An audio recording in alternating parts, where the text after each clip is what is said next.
Hello friend, प्रिय विद्यार्थियों, welcome back to IIT class UP. एक बार फिर आप सभी का मैं Manish Kumar MK sir IIT class UP में आप सभी का स्वागत करता हूं। जैसा कि आपको पता है कि इसमें हम लोग 12वीं क्लास का फिजिक्स का पहला लेसन डिस्कशन कर रहे हैं और उसके बारे में हम लोग बहुत कुछ अपनी पहली वीडियो में सीख चुके हैं। आज मैं आपके लिए एक नया टॉपिक लेके आया हूँ। इसमें हम लोग नई चीजें सीखेंगे। जैसा कि हमने अपनी पिछली वीडियो में वैद्युत द्विध्रुव आघूर्ण के बारे में सीखा, तो वैद्युत द्विध्रुव आघूर्ण क्या होता है, यानी कि इलेक्ट्रिक डाइपोल क्या होता है। तो वैद्युत द्विध्रुव आघूर्ण होता है कि दो बराबर विजातीय आवेश एक दूसरे से बहुत अल्प दूरी पर स्थित होते हैं। तो किसी एक आवेश और दोनों आवेशों के बीच की दूरी को अपन लोग वैद्युत द्विध्रुव आघूर्ण कहते हैं। और हमें यह भी पता है कि वैद्युत द्विध्रुव आघूर्ण को हम लोग P से प्रदर्शित करते हैं और P बराबर फॉर्मूला होता है 2Q।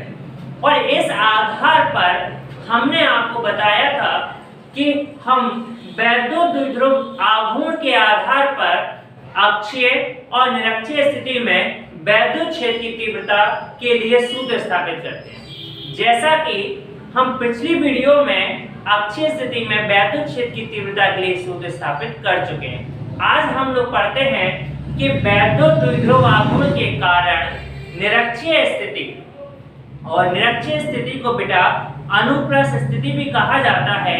निरक्षीय स्थिति में वैद्युत क्षेत्र की तीव्रता ज्ञात करना। तो हमारी इस हेडिंग को आप इंपॉर्टेंट याद रखिएगा और अपने नोटबुक पे इंपॉर्टेंट डाल लीजिएगा।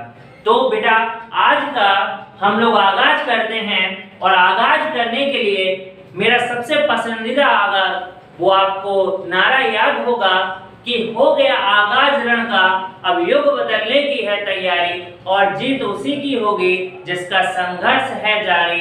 तो संघर्ष करते रहिए। और अब चलते हम लोग अपने नए टॉपिक की ओर।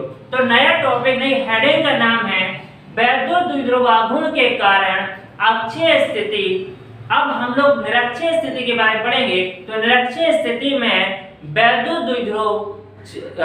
द्विध्रुव की स्थितिज ऊर्जा ज्ञात करना, अथवा अक्षीय स्थिति को हम लोग अनुदैर्ध्य स्थिति कहते हैं, जबकि निरक्षीय स्थिति को अनुप्रस्थ स्थिति कहते हैं। तो ध्यान दीजिएगा, एक बार फिर से हम लोग यहाँ पर देखते हैं कि वैद्युत द्विध्रुव आघूर्ण के कारण निरक्षीय स्थिति, और निरक्षीय स्थिति को अनुप्रस्थ स्थिति भी कहा जाता है, में वैद्युत क्षेत्र की तीव्रता ज्ञात करना। ये हमारी हेडिंग, ये आपके एग्जाम में कई बार आई है बेटा, इसलिए आपको इस पर इंपॉर्टेंट डाल लेना है।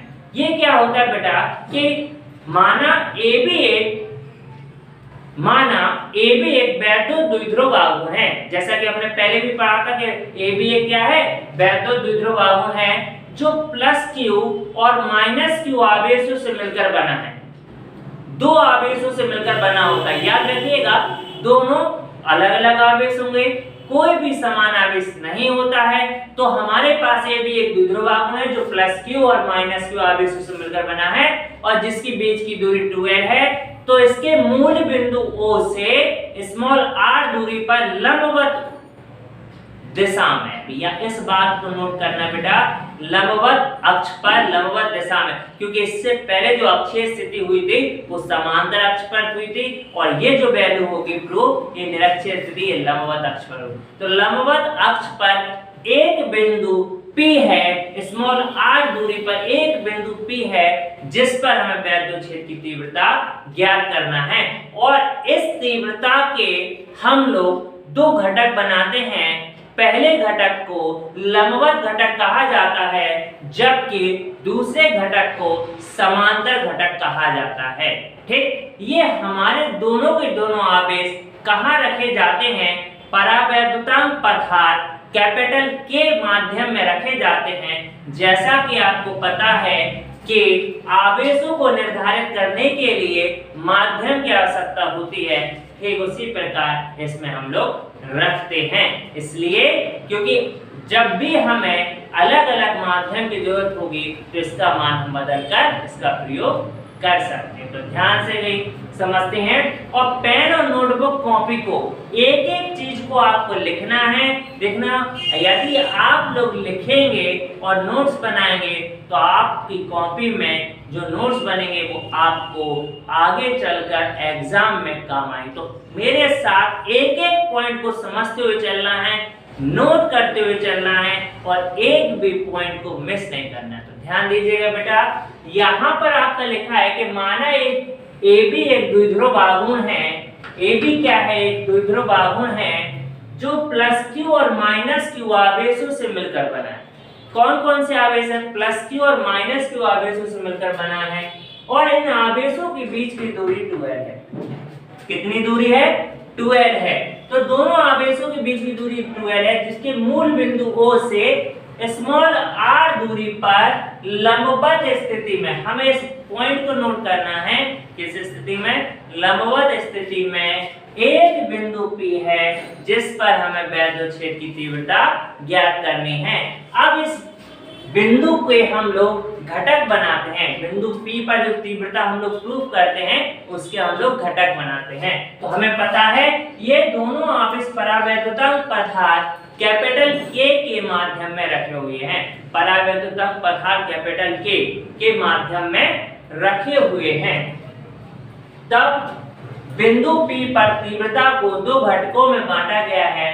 समांतर घटक, पहले घटक का नाम है समांतर घटक, दूसरे घटक का नाम है लंबवत घटक। तो हमें पता है कि लंबवत घटक हमेशा ऊपर की ओर दिशा में कार्य करता है, जबकि समांतर घटक हमेशा क्षैतिज दिशा में कार्य करता है। अब हम लोग डायग्राम को समझते हैं। यदि आपको बेटा ऐसा कभी महसूस हो कि हमें थ्योरी समझ नहीं आ रही है, ज्यादा बड़े हो, तो डायग्राम को समझने की कोशिश करिए। यदि आप डायग्राम को ही समझते हैं तो आप उससे अपनी पूरी की पूरी थ्योरी बना सकते हैं। तो ध्यान दीजिएगा, AB एक द्विध्रुव आघूर्ण है। AB क्या है? एक द्विध्रुव आघूर्ण है जो प्लस क्यू और माइनस क्यू आवेशों से मिलकर बना है और जिसके बीच की दूरी 2l है। अगर बीच की दूरी 2l है तो यदि हम बीच में एक बिंदु O मान ले तो L और L दो भागों में ये बढ़ जाती है। याद रखिएगा, बीच की दूरी 2l है तो L और L दो भागों में बढ़ जाती है। अब क्या है कि मूल बिंदु O से, मूल बिंदु इसका वो है, मूल बिंदु O से स्मॉल r दूरी पर, यहां से यहां तक की दूरी r है, एक बिंदु P है जिस पर हमें वैद्युत क्षेत्र की तीव्रता ज्ञात करनी है। अब क्या करेंगे बेटा? अब एक बात बताइए कि जब हमारे पास हमने बिंदु P से इन दोनों को मिला दिया तो एक त्रिभुज का आकार बन गया। किसका आकार बन गया? त्रिभुज का। और पाइथागोरस प्रमेय के अनुसार, किसके अनुसार? पाइथागोरस प्रमेय। देखो बेटा, यदि आप बायोलॉजी के भी स्टूडेंट हैं, आपको मैथ कम आती है, तब भी आप इसको आसानी से समझ सकते हैं। तो हर एक बात को नोट करते हुए चलिए कि ये हमारा टॉपिक कहाँ से आया, कहाँ से सर ने ये लिखा है। तो मैं बताता जा रहा हूँ कि पाइथागोरस प्रमेय की सहायता से हमने इसका कर्ण का स्क्वायर प्लस लंब का स्क्वायर प्लस आधार का, यानी कर्ण स्क्वायर बराबर लंब प्लस आधार का स्क्वायर होता है। तो इस आधार पर हमने इसकी कर्ण की वैल्यू निकाल ली है, यानी कि लंब का स्क्वायर प्लस आधार का स्क्वायर बराबर कर्ण का स्क्वायर। ठीक, तो ये दोनों वैल्यू हमारी समान निकलेंगी और यहाँ पर इसके घटक को हमने बांट दिया है। तो सबसे पहले हम चलते हैं कि प्लस क्यू आवेश के कारण, प्लस क्यू आवेश के कारण वैद्युत क्षेत्र की तीव्रता। तो प्लस क्यू आवेश के कारण हमारे पास E1 बराबर 1/4 pi epsilon 0 Q upon AP square. जैसा कि हमें पहले भी पता है बेटा कि तीव्रता का फॉर्मूला होता है 1/4 pi epsilon 0 Q upon R square. ठीक इसी प्रकार का फॉर्मूला हमने इसमें प्रयोग कर दिया। अब क्या करेंगे बेटा कि यहाँ पर हमारा AP आया, तो A से P तक की दूरी क्या है बेटा? √R square plus L square. तो AP का स्क्वायर क्या मिलेगा? R square plus L square. ठीक है, ये वैल्यू को आपने यहाँ पर पुट कर दीजिए, कोई प्रॉब्लम नहीं है। जबकि माइनस क्यू आवेश के कारण वैद्युत क्षेत्र की तीव्रता, माइनस क्यू आवेश के कारण जो वैद्युत क्षेत्र की तीव्रता आप निकालेंगे वो E2 बराबर 1/4 पाई एप्सिलॉन 0 और Q अपॉन BP स्क्वायर। अब BP क्या है? यहाँ से यहाँ तक की दूरी। तो सेम इस पर एक जैसी वैल्यू इस पर फाइंड होगी। तो R की वैल्यू हम लोग यहाँ पर लिख सकते हैं, ये हमारे पास दूरी प्राप्त होगी बीपी की L square plus R square. इस प्रकार से हमने प्लस Q और माइनस Q दोनों के कारण वैद्युत क्षेत्र की तीव्रता प्राप्त कर ली है। क्लियर है बेटा? एक एक पॉइंट को नोट करते हुए चलना, ध्यान से लिखना बेटा। अब क्या करेंगे हम, ध्यान से समझिए। तब समांतर अक्ष के सापेक्ष परिणामी तीव्रता, परिणामी तीव्रता हमको निकालना है। किसके सापेक्ष? समांतर अक्ष के सापेक्ष परिणामी तीव्रता। और परिणामी तीव्रता क्या होता है? E बराबर E1 cos theta plus E2 cos theta. तो E1 cos theta plus E2 cos theta. अब यहाँ पर थोड़ा सा समझने की बात है। क्यों? क्योंकि दो स्टेप एक साथ हो रहे हैं। सबसे पहले E1 और E2 का मान रखा जा रहा है और दोनों को जोड़ा जा रहा है एक साथ। तो देखो आप E1 और E2 की वैल्यू एक जैसी है। जब इसमें से अपन लोग cos थीटा कॉमन ले लेंगे तो दोनों की वैल्यू को जोड़ देंगे तो आगे कितना आ जाएगा? जैसे 1 और 1 2 होता है, ठीक उसी प्रकार 2 हम आगे लगाएंगे। तो हमें क्या प्राप्त होगा बेटा कि 2 गुणे 1/4 pi epsilon 0 Q upon R square plus L square cos theta. Clear? अब यहाँ पर हम समीकरण नंबर 3 बना लेते हैं। अब ये समीकरण 3 इसलिए बनाना है बेटा क्योंकि हमें cos थीटा का मान निकालना है। कि cos थीटा क्या होता है? तो cos थीटा कैसे निकालेंगे कि हम लोग त्रिभुज लेंगे। त्रिभुज कौन कौन सा, ध्यान देना। चाहे आप ये वाला त्रिभुज ले लीजिए और चाहे आप ये वाला। तो हमने त्रिभुज लिया AOP में। कौन सा त्रिभुज लिया? AOP में। cos थीटा बराबर क्या होता है बेटा? cos थीटा बराबर आधार बटे कर्ण। तो आधार हमारे पास L है जबकि कर्ण है R square plus L square. दोनों को लिख लिया। अब क्या करेंगे अगले स्टेप में? cos थीटा की वैल्यू हम लोग यहाँ पर समीकरण 3 में रख देंगे। समीकरण 3 में रख दिया।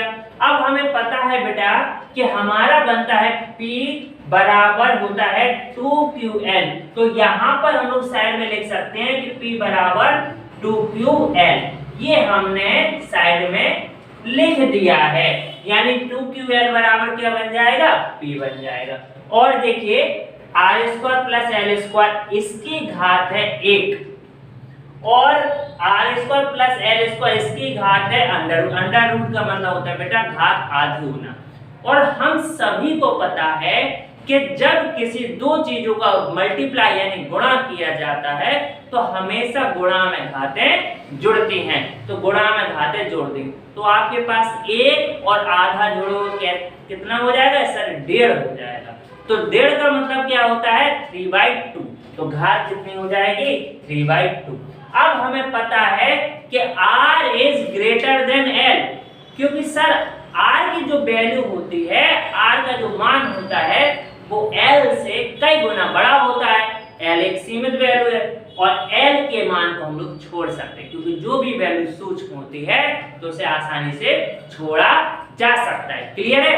तो अब यहाँ पर L स्क्वायर को छोड़ने पर जब आप L स्क्वायर को छोड़ दोगे यहाँ से तो आपके पास बचेगा E बराबर 1/4 pi epsilon 0 P R square की पावर 3/2। कितनी बचेगी? R स्क्वायर की पावर 3/2। अब आप क्या करेंगे? 2 से 2 को काट देंगे। आपने क्या किया? 2 से 2 को काट दिया। अब आपके पास क्या बचा? E बराबर 1/4 pi epsilon 0 P upon R। ये बच रहा है, बस इतना सा। बस इतना सा ही आपके पास बचा और यही समझ लीजिए कि हमारा आंसर हो गया। यानी कि हमने निरक्षीय स्थिति में वैद्युत क्षेत्र की तीव्रता प्राप्त कर ली है। अब हमें पता है कि 1/4 पाई एप्सिलॉन 0 का मान होता है 9 × 10⁹ P अपॉन R3। ये हम लिख सकते हैं। यानी E बराबर हमारा, यानी फिर से E बराबर हमारा क्या बता? व्युत्क्रमानुपाती R अपॉन Q। ये हमारा निरक्षीय स्थिति में वैद्युत क्षेत्र की तीव्रता हमने प्रूव कर लिए। तो एक एक पॉइंट को नोट करिए और यदि ऐसा लगे कि वीडियो बहुत जल्दी हो रही है या हमें समझ नहीं आ रहा तो पॉज कर करके नोट्स को बनाइए। ठीक? अब आप एक काम करिए सभी लोग, मैं कुछ देर के लिए थोड़ा हट जा रहा हूं, आप इसका स्क्रीनशॉट ले लीजिए। जब स्क्रीनशॉट ले लेंगे तो फिर हम लोग अपने नए टॉपिक के लिए बढ़ते हैं। ठीक? हाँ भाई, आप सभी ने मेरे हिसाब से स्क्रीनशॉट ले लिया और यहाँ पर हमारा निरक्षीय स्थिति में वैद्युत क्षेत्र की तीव्रता वाला टॉपिक समाप्त। और यदि अब हम लोगों को अगला टॉपिक पढ़ना है, अब हमारे इस चैप्टर में लगभग 2 या 3 टॉपिक रह गए हैं, वो आपको आने वाली वीडियो में मैं आपको क्लियर करा दूंगा, हर एक चीज को क्लियर करा दूंगा। जैसा कि मैंने आपको पहले भी कहा था कि यहाँ पर फिजिक्स को रटना नहीं है, याद नहीं करना, क्योंकि याद करोगे तो दरवाजे तक ही जाओगे और भूल जाओगे। यहाँ पर हर एक चीज को समझना है, समझने की कोशिश करना है। और यदि आपको ऐसा भी लगे कि कोई हमारा क्वेश्चन, कोई डाउट उत्पन्न होता है, तो आप अपने क्वेश्चन को कमेंट बॉक्स में आसानी से लिख सकते हैं। मैं कमेंट बॉक्स का आपके क्वेश्चन प्राप्त करके उसे सॉल्व करके आपको फिर से उसे समझाने की कोशिश करूंगा। और यदि आपको ये वीडियो पसंद आए तो ज़्यादा से ज़्यादा आप इसको लाइक कीजिए, शेयर कीजिए और अपने दोस्तों के साथ कम से कम नहीं तो 2 या 3 दोस्तों को इसको शेयर कीजिए, क्योंकि आपके एक शेयर करने से वहां तक वीडियो पहुंचेगी कि जिन स्थानों पर बच्चे पढ़ने के लिए पैसे को अफोर्ड नहीं कर पाते हैं, तो वो इसकी सहायता से फिजिक्स का लेक्चर्स पढ़ सकते हैं, अपना नोट्स बना सकते हैं।